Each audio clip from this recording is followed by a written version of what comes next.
Bueno, hoy vamos a hacer la presentación de un caso clínico de ACV isquémico intraoperatorio en ablaciones de arritmias cardíacas.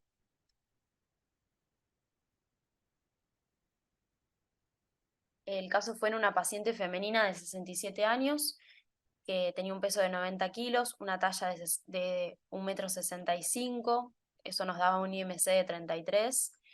Como antecedentes patológicos era una paciente hipertensa, con extrasístoles ventriculares, con resistencia al tratamiento, era tabaquista activa y presentaba obesidad.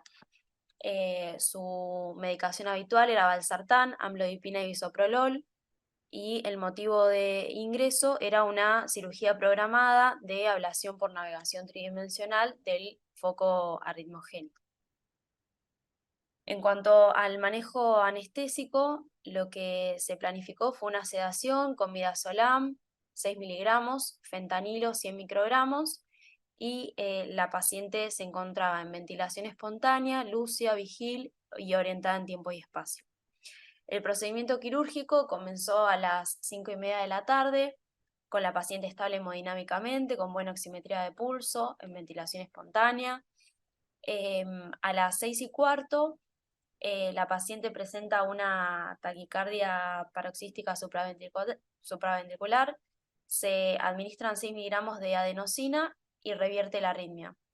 Continúa el procedimiento con normalidad y posteriormente a las 18:50 horas intercurre con un déficit neurológico focal asociado a afasia de expresión y desviación de la comisura labial hacia la izquierda. Se interpreta como una ACV de posible origen embólico y se da por finalizado el procedimiento. La paciente es derivada a UTI, donde agrega al cuadro clínico amaurosis homolateral del ojo izquierdo. Es evaluada por el servicio de neurología, quien va a indicar tratamiento farmacológico antiisquémico. Posterior al mismo cede el foco neurológico, la paciente cursa 3 días más de internación en UTI bajo monitoreo estrecho, donde intercurre con una taquiarritmia supraventricular que requiere 5 ampollas de adenosina y una carga y mantenimiento de amiodarona con buena respuesta y reversión de la misma. Se realiza el pase a clínica médica, donde cursa 2 días más de internación y se decide alta al 5.º día por buena evolución. Carga. Bueno, acá hay un videito de la paciente en el intraoperatorio, donde se ve la desviación de la comisura. Y bueno, acá no está con sonido porque la verdad que no se veía bien, pero el anestesiólogo le hace preguntas y la paciente lo que tiene es una afasia de expresión. Es decir, le hace preguntas, comprende, pero no puede responder. En cuanto a los exámenes complementarios, se le solicita, esto ya cuando la paciente obviamente pasa a UTI y está monitoreada después del tratamiento antiisquémico, se le solicita una resonancia magnética que lo que va a informar es un infarto isquémico agudo en el territorio de la arteria cerebral media y posterior izquierda, de probable origen embólico. Se le solicita además un ecodoppler de vasos del cuello sin particularidades, un ecocardio, que lo que informa es hipertrofia del ventrículo izquierdo, tiene función sistólica conservada, no tiene líquido en saco pericárdico, no tiene trastornos de la motilidad parietal y informa una insuficiencia aórtica leve. Bueno, acá hay un videíto de la reso, que en el informe lo que informaba era imágenes hiperintensas en la región occipital izquierda, en el núcleo caudado y la región temporal izquierda, que eso va a ser compatible con un infarto isquémico agudo en el territorio de la arteria cerebral media y posterior izquierda, que nos va a dar la clínica que presentaba la paciente. Después, al final de la clase, lo que vamos a ver es, según qué arteria está afectada, qué clínica vamos a tener.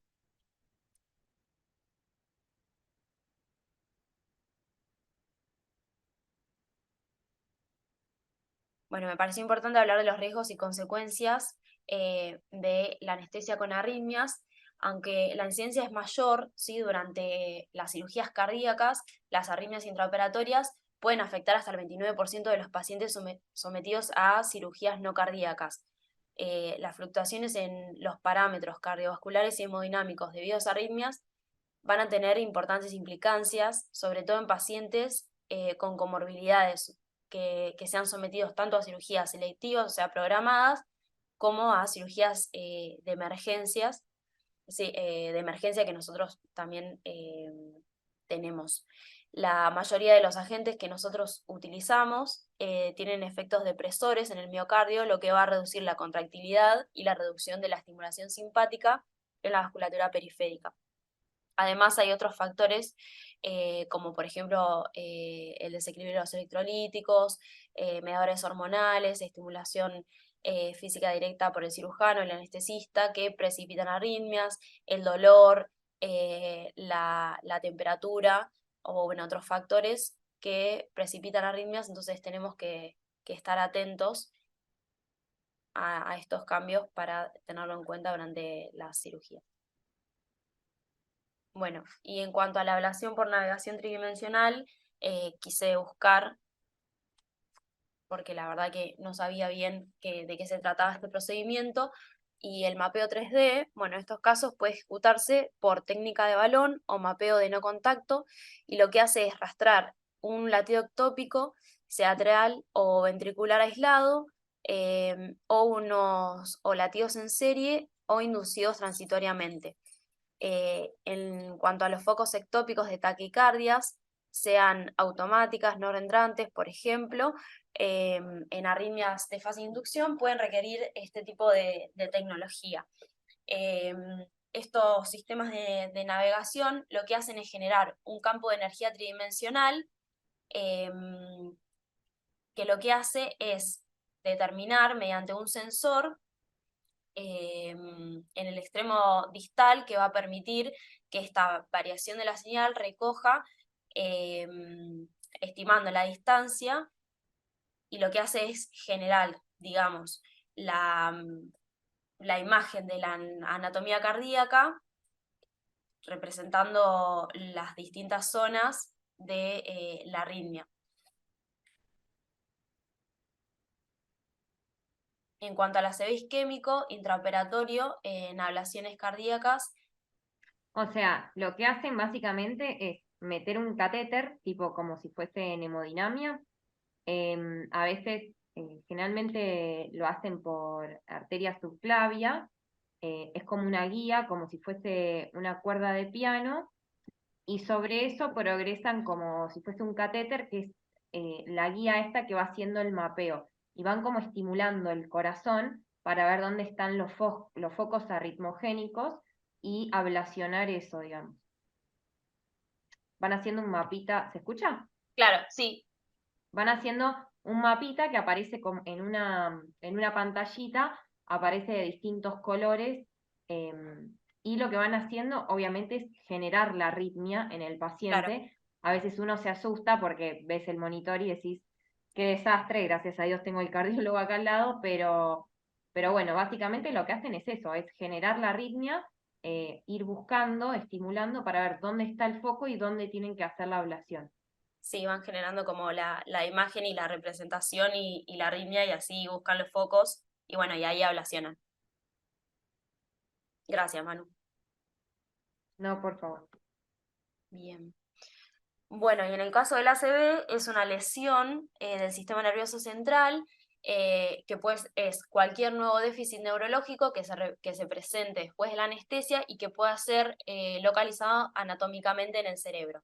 Es una complicación de los procedimientos cardiovasculares y bueno, su frecuencia fue disminuyendo desde un 6% a menos del 1% en la última década.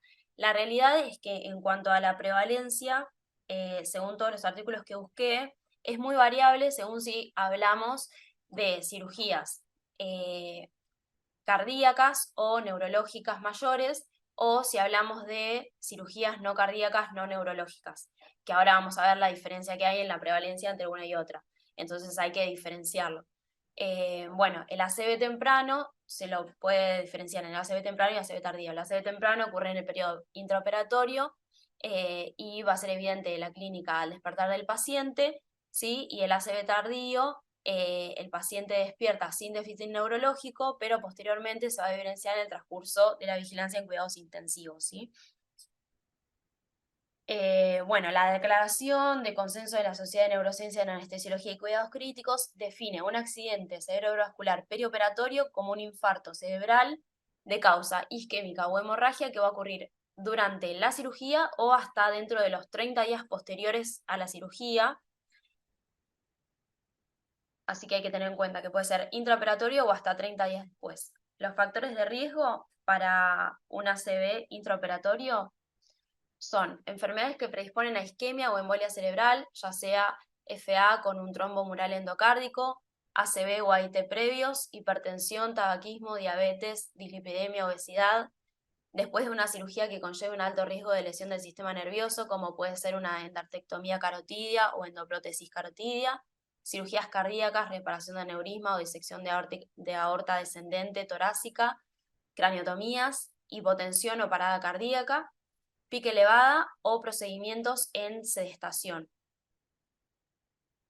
La prevalencia, entonces, que ya le habíamos mencionado, entonces varía según el tipo de cirugía. Generalmente la incidencia no es alta, es del 0,1 al 1,9% en cirugía no cardíaca, no neurológica y no mayor, pero aumenta hasta en un 10% en los pacientes sometidos a cirugía cardíaca o cerebral de alto riesgo, y más si tienen los factores de riesgo que mencioné anteriormente. En cuanto a las medidas de prevención, debemos identificar a los pacientes con condiciones que predisponen a la lesión del sistema nervioso central, optimizar el tratamiento de hipertensión, diabetes y arritmias, vigilar la función neurológica en pacientes con alto riesgo. Se puede utilizar el electroencefalograma, ¿sí? Para monitoreo, colocar a los pacientes cuidadosamente y reevaluar durante las intervenciones prolongadas, evitar rotación, flexión y extensión extremas de la columna cervical, ¿sí? O sea, proteger de cúbitos, más que nada también en sedestación, evitar tracción sobre la médula espinal o la columna cervical, mantener presión de perfusión cerebral adecuada, medir la presión a la altura del cerebro, mantener una presión de perfusión en la médula espinal adecuada, considerar la colocación de un drenaje lumbar durante la cirugía de aorta torácica. Te corto En un pacientes, segundito, Manu. Para los sí, chicos de primero que por ahí sí, no saben, la presión de perfusión cerebral es igual. La fórmula es presión arterial media menos presión intracraneal. Por eso cuando nosotros tenemos un paciente con un aumento de la presión intracraneal, ya sea que ha tenido un trauma, que tiene una hidrocefalia, un tumor, lo que sea, siempre mantener una presión arterial media por lo menos por encima de 75, para que tenga una buena presión de perfusión cerebral, por encima de 70, 75, en vez de por encima de 60, 65, que es lo que hacemos siempre. bien. ¿Qué más? Bueno, y ventilar al paciente para mantener un end-dial de entre 30 y 35. En cuanto a la etiología, bueno, podemos tener puede ser por una isquemia cerebral global focal, hemorragia cerebral, embolia cerebral, por una pica aumentada, por hipoglucemia, traumatismo directo o lesión quirúrgica del sistema nervioso central, o por un hematoma sea epidural o subdural. En cuanto a la presentación clínica, bueno, se puede presentar con una recuperación tardía de la anestesia, ¿sí? En muchos trabajos habla de que muchas veces tal vez pasaba por alto y terminaba siendo un accidente isquémico transitorio que no se tenía en cuenta y tal vez no estaba dentro de los datos, ya que era una recuperación tardía de la anestesia, ¿sí? Y directamente no se estudiaba como un déficit focal motor o sensitivo nuevo, obviamente, como convulsiones, como una hemorragia subaracnoidea o una cefalea grave, rigidez del cuello o déficit neurológico. En cuanto al manejo, lo primero que debemos hacer, ¿sí? Como la mayoría de los algoritmos, bueno, acá me faltó, sería pedir ayuda. Después asegurar la ventilación y la oxigenación adecuada, ¿sí? Una FIO2 al 100%, suspender los anestésicos intravenosos y los gases, estimular al paciente obnubilado, en caso obviamente de que no esté con una general y sea una sedación como era este caso, realizar un examen neurológico, comprobar el diámetro pupilar y la reacción a la luz. Lo que teníamos que tener en cuenta también era que muchas veces las drogas que nosotros utilizamos podían disminuir la respuesta pupilar, comprobar la presencia de reflejos corneales y de reflejos protectores de la vía aérea, probar la respuesta a la estimulación física o al dolor intenso, los reflejos de las extremidades y las respuestas plantares, y si teníamos anomalías de examen neurológico, informar al cirujano, y si asumimos que se produjo una isquemia, infarto o embolia cerebral, obviamente obtener una consulta con neuro, pedir una tomografía de emergencia. Ahí lo que vamos a hacer es determinar si hablamos de un ACV isquémico o de un ACV hemorrágico. Eso como primer paso, ¿sí? Y obviamente suspender el procedimiento si es que es un procedimiento que podemos suspender. En el caso de la resonancia, lo podemos pedir en un segundo tiempo, ya que en realidad nos va a dar datos adicionales, ¿sí? Como ver la causa, zona del infarto, si es por tumores, pero la tomografía en sí es más que nada para dirigir tratamiento y ver si es hemorrágico o isquémico. Colocación de un drenaje ventricular externo para tratamiento de la presión, descartar una causa metabólica, solicitar un laboratorio, tratar la hipoglucemia, ¿sí? Si es que determinamos que es una de las causas, tratar hipoglucemia, cetoacidosis o coma hiperosmolar, y reanimación con volumen. En caso de que el paciente esté hiponatrémico, también es una de las cosas que podemos tratar, acidosis metabólica, y siempre comprobar errores en la administración de fármacos. Después, en los estudios que estuve consultando, no está, la trombolisis intravenosa está contraindicada en los casos de ACV intraoperatorio en el posquirúrgico inmediato.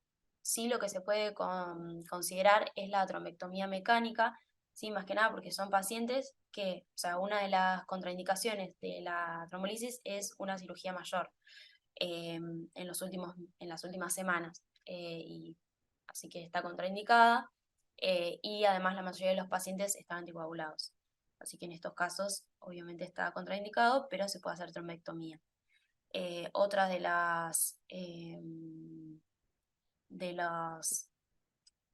los temas que se estudiaron fue el uso de betabloqueantes perioperatorios, que lo que se demostró es que no redujeron el accidente cerebrovascular, y el uso de heparina no fraccionada intravenosa tampoco es una opción para el tratamiento, ni siquiera para los casos en el que es cardioembólico.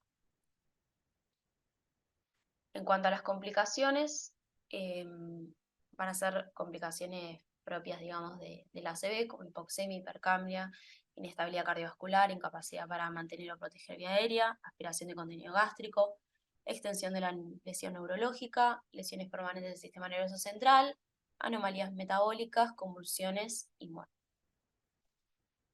En cuanto al mecanismo de lesión sospechado, quise hacer hincapié más que nada en esto porque según la tomografía y obviamente el mecanismo de lesión que se creyó, se cree que fue por una microembolia o macroembolia, digamos, que están asociadas generalmente a placas ateromatosas,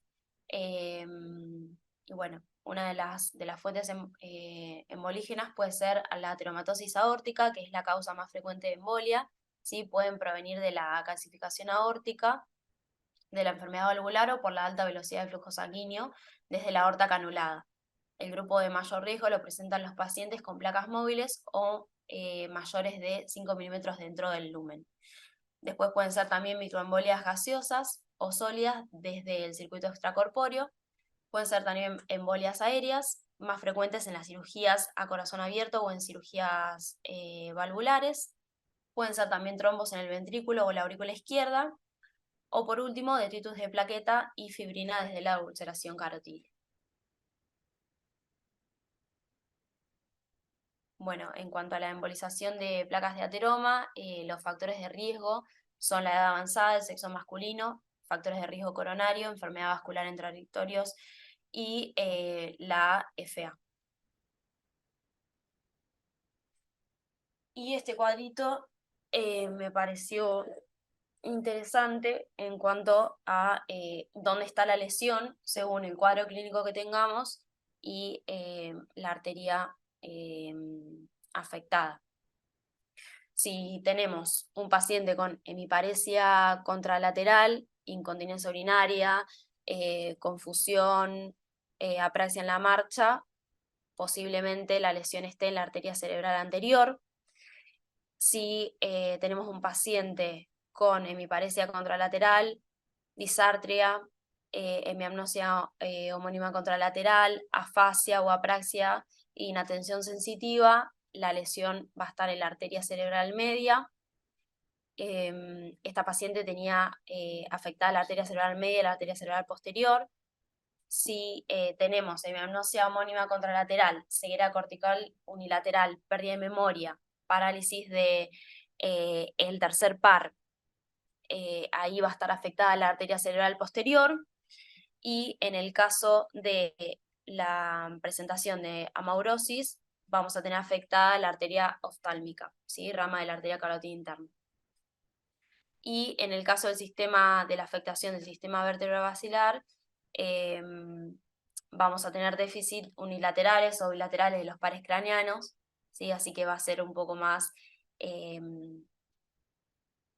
variable, ¿sí? Podemos tener nistagmo, vértigo, disfagia, disartria, ataxia del tronco, las extremidades.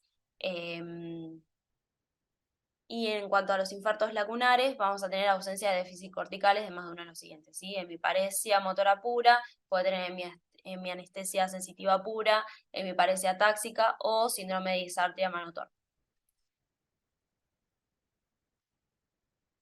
Después, lo que sí estuve buscando es en cuanto a los artículos que encontré sobre ablaciones relacionado a ACV. La realidad es que la mayoría de los artículos que encontré estaban realizados sobre fibrilación auricular. O sea, la mayoría de las ablaciones son en FA, justo en taquicardias ventriculares o, bueno, extrasístole, es lo menos frecuente, sí, el 0,5%, la mayoría son en FA, pero bueno, sí había algo de evidencia y la prevalencia y la incidencia era la que les mencioné hoy. Hay algo de bibliografía, es muy poco frecuente, pero bueno, este caso me lo pasó Marce, muy interesante y muy bueno para igualmente hablar de ACV intraoperatorio. No sé si alguien tiene algo más que agregar, esta es toda la bibliografía. No, la verdad Muy que muy re bien, ¿no? interesante el caso. Está bueno porque tiene varias cositas sobre las que hablar. Bueno, la anestesia para, bueno, el tratamiento de las arritmias en sí, el ACV, muy completo. Sí, muy bien. Lo que sí destaco del caso, y te dice que lo presente, porque cada cirugía hay que ver los pros y los contras, qué te conviene hacer, si dormirla, porque qué pasaba si yo la dormía a la paciente y la intubaba, que muchas veces lo hacemos en las ablaciones, nosotros hacemos muchas ablaciones. ¿Qué pasa si la intubaba? Capaz que no la despertaba más, porque el cirujano iba a seguir metiendo. como era una ablación del ventrículo izquierdo, entran por la arteria femoral, llegan hasta la aorta, y de la aorta, ¿sí? ¿A dónde va a llegar? Al ventrículo izquierdo, donde sale la aorta, obviamente. Y ahí, como era una arritmia ventricular la que tenía el paciente, habría que ablacionar ahí el ventrículo izquierdo. Entonces tenía que recorrer con el catéter toda la aorta hasta llegar al ventrículo. ¿Qué pasó? Obviamente la señora tenía placas de ateromas en toda la aorta, o calcificaciones, o vaya a saber todo lo que tenía, que a medida que iba avanzando el catéter, yo me fui dando cuenta, con la paciente despierta, obviamente, que se le desviaba la comisura labial hacia la izquierda. Entonces, cuando veo eso, le pregunto algo, a ver si me responde, porque tenía una sedación con un poco de mira nomás y fenta, y no me podía responder. Y le decía, ¿usted puede hablar? Me decía que no, o sea, me entendía todo, pero no le salían las palabras. Ahí le digo al cirujano que frene el procedimiento, que la paciente está teniendo una ACV. La llevo a terapia y en terapia pierde la visión de un ojo, o sea, seguía haciendo émbolos. Y bueno, obviamente le hicieron, ¿qué se hace ahí? Lo que se hace es una tomografía, lo primero que uno hace. ¿Por qué? Porque la tomografía lo que te va a decir es si es isquémico o hemorrágico, la urgencia. Como era una obviedad que era isquémico, porque fue en el procedimiento, se le hizo una resonancia con difusión. La difusión lo que hace es ver el ACV agudo. Ahí se ve los microémbolos y las pequeñas isquemias agudas.